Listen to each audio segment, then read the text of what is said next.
चंद्रशेखर भाई पीड़ित परिवार से मिलने गए थे। एक 8 साल की बेटी का रेप हुआ था। 8 साल की पाल समाज की बेटी का रेप हुआ। पुलिस ने मुकदमा दर्ज किया, अपराधियों को जेल भेजा। लेकिन क्योंकि अपराधी जो है यहाँ के एक बड़े नेता के टच के लोग थे, उनकी सब जाति के लोग थे, तो 12 घंटे में ही पोक्सो का मुकदमा ख़त्म किया गया। उन लोगों को जेल से छुड़वाया गया और उस बेटी के परिवार को जेल भेजा गया।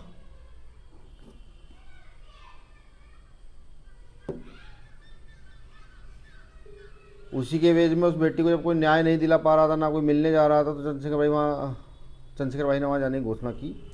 और पुलिस ने प्रायोजित तरीके से सरकार के इशारे पर, क्योंकि अगर वो बेटी के परिवार से मिल जाते और उनका दुख दर्द सुनते तो बात देश विदेश की मीडिया तक पहुंचती, तो बेटी से ना मिल पाए, इसी कारण से उन्होंने एक प्रायोजित दंगा कराया गया।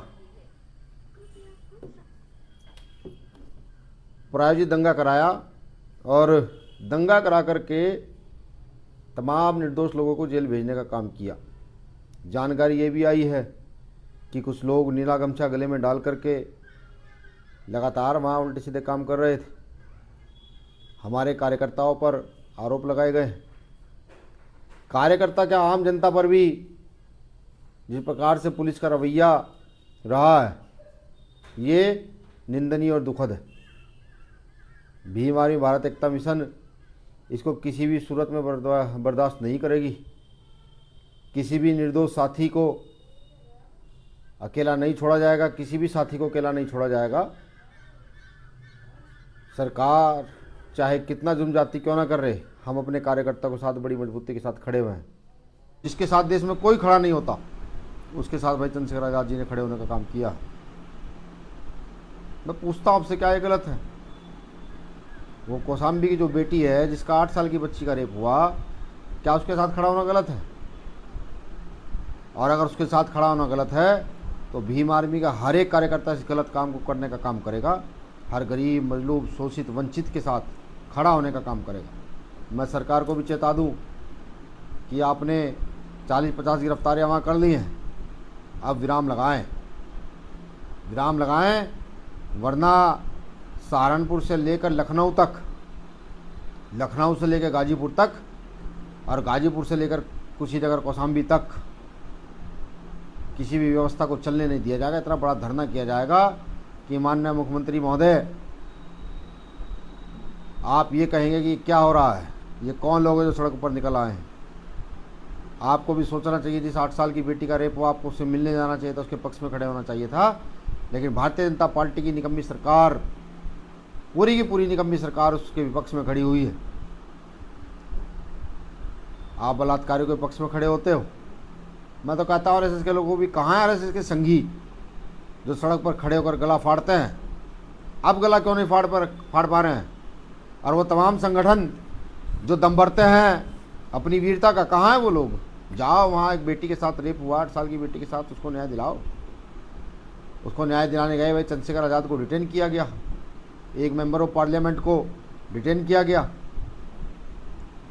7 से 8 घंटे उनको नज़रबंद करके रखा गया, उनके लोगों पर ज़बरदस्ती लाठी चलाई गई, लोगों को उकसाया गया। मुझे सहारनपुर का समय याद आ रहा है कि ना हमारी कोई गलती, ना हमने कुछ किया, फिर भी हमारे साथियों को खूब पीट करके जेल भेजा गया। वही काम इलाहाबाद के क्षेत्र में हुआ है। ये किसी सूरत पर बर्दाश्त नहीं किया जाएगा। किसी भी कार्यकर्ता को डरने की, घबराने की ज़रूरत नहीं है। भीम आर्मी का एक एक सिपाही आपके साथ बड़ी मजबूती के साथ खड़ा है। इस आंदोलन को भी हम लड़ेंगे और पहले की बात ही, इस आंदोलन को भी हम जीत कर दिखाएंगे। मेरा सरकार के नुमाइंदों से भी कहना है कि कहीं तो न्यायिक चरित्र आप अपना रखिए, कहीं तो ये दिखाइए कि आप इस देश के हुक्मरान हैं। वैसे मुझे नहीं लगता कि आप हुकूमत सही से कर पा रहे हैं। आप जाति की हुकूमत कर रहे हैं, आप जनता की हुकूमत नहीं कर रहे हैं। देखिएगा, ये जनता आपको जवाब देगी बहुत जल्द। ये जनता आपको मुंह तोड़ जवाब देने का काम करेगी। आपका राजनीतिक और सामाजिक तौर पर बहिष्कार तो होना शुरू हो गया है। आपका बुद्धिजीवी वर्ग ने, गरीब शोषित वंचित वर्गों ने बहिष्कार करना शुरू कर दिया है। आपकी ताकत जो रेत पर बनी हुई है बहुत जल्दी ढह जाएगी। अंत में बस एक बात और कि भीम आर्मी चीफ को जो धमकी देने वाले लोग हैं वो हैसियत में रहें, अपनी औकात में रहें। भीम आर्मी को उकसाने का प्रयास ना करें। भीम आर्मी अपना शिक्षा का काम कर रही है, करने दें। न्याय दिलाने का काम कर रही है, करने दें। हमारे पास बहुत सारे काम हैं, तो आप अपना काम करें, फालतू की धमकियाँ वमकियाँ ना दें, वरना हम ढूंढने निकलेंगे तो उत्तर प्रदेश छोड़िए, भारत में कोई ऐसा घर नहीं होगा जो तुम्हें शरण दे सके। पिछली बार हम इसलिए शांत रहे कि संवैधानिक लोग हैं, संविधान को मानते हैं।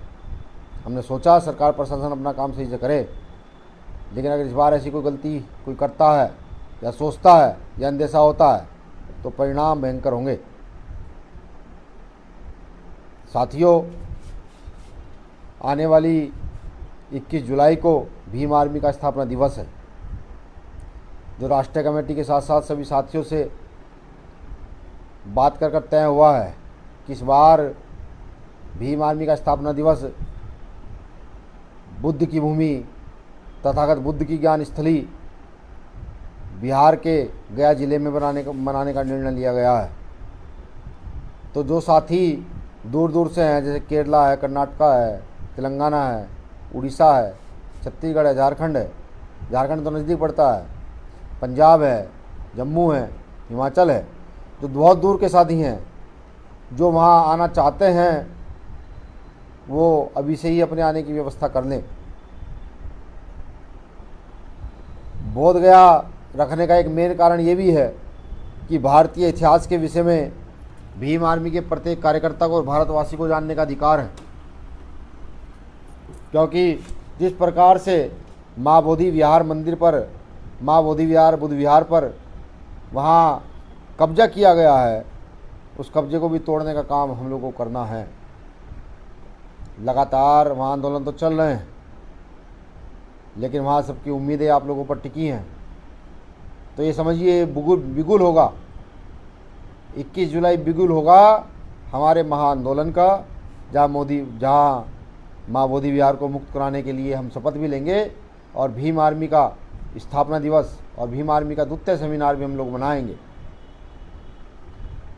वहाँ हमारा संकल्प भी होगा कि जो नया अत्याचार हम लोगों के साथ लगातार बढ़ रहा है, जैसे ग्वालियर में डॉक्टर बाबा साहब अम्बेडकर का अपमान कुछ मनवादी व्यवस्थित लोगों ने किया और फिर संगठन के कुछ कार्यकर्ताओं के साथ अभद्रता की, उसका जवाब तो वैसे पिछली 11 तारीख को मैं देकर आया हूँ, लेकिन उसका भी संकल्प लेंगे कि बाबा साहब अम्बेडकर की प्रतिमा मध्य प्रदेश के ग्वालियर के उच्च खंडपीठ में लगनी चाहिए और लगानी ही है। ये भी वहाँ संकल्प लेंगे। हम ये भी संकल्प लेंगे कि जिस प्रकार की नीतियाँ योगी मोदी सरकार हम पर थोप रही है, जैसे भी 5,000 प्राइमरी स्कूलों को बंद किया जा रहा है। सवाल यह है कि 5,000 प्राइमरी स्कूलों में पढ़ते हुए बच्चे किसके पढ़ते हैं? इसका सीधा तात्पर्य यह है कि प्राइवेटीकरण को बढ़ावा दिया जा रहा है। अगर आपके पास पैसे हैं तो आप अच्छे स्कूल में पढ़ा सकते हैं, अगर आपके पास धन नहीं है तो आपका बच्चा अच्छी शिक्षा हासिल नहीं कर पाएगा। इसके खिलाफ भी आंदोलन का बिगुल होगा और तमाम उन नीतियों के खिलाफ बिगुल होगा जो बहुजन समाज के हक अधिकार को छीनती है, जो यहाँ के मजदूर किसान महिलाओं के हक अधिकार को छीनती है। जो भी हमारे आंदोलन के विरुद्ध है, उस दिन संकल्प भी लिया जाएगा कि बाबा साहब अम्बेडकर के इस आंदोलन को घर घर तक, जन जन तक पहुंचाने का काम भीम आर्मी भारत एकता मिशन के लोग करेंगे।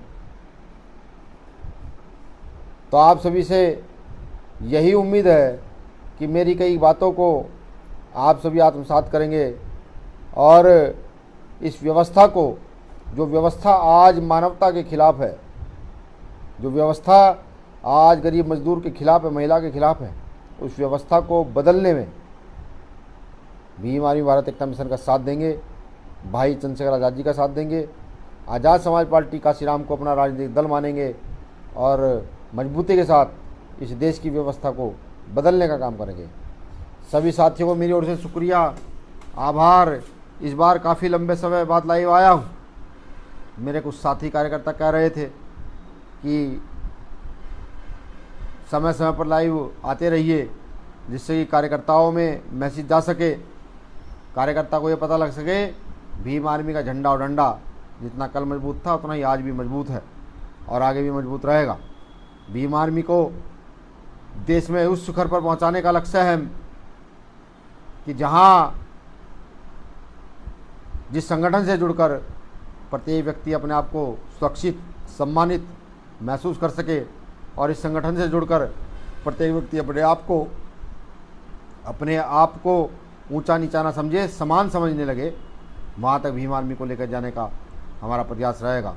आप सबसे भी निवेदन है, भीम आर्मी से जुड़ करके भीम आर्मी को घर घर तक पहुँचाने का काम करें।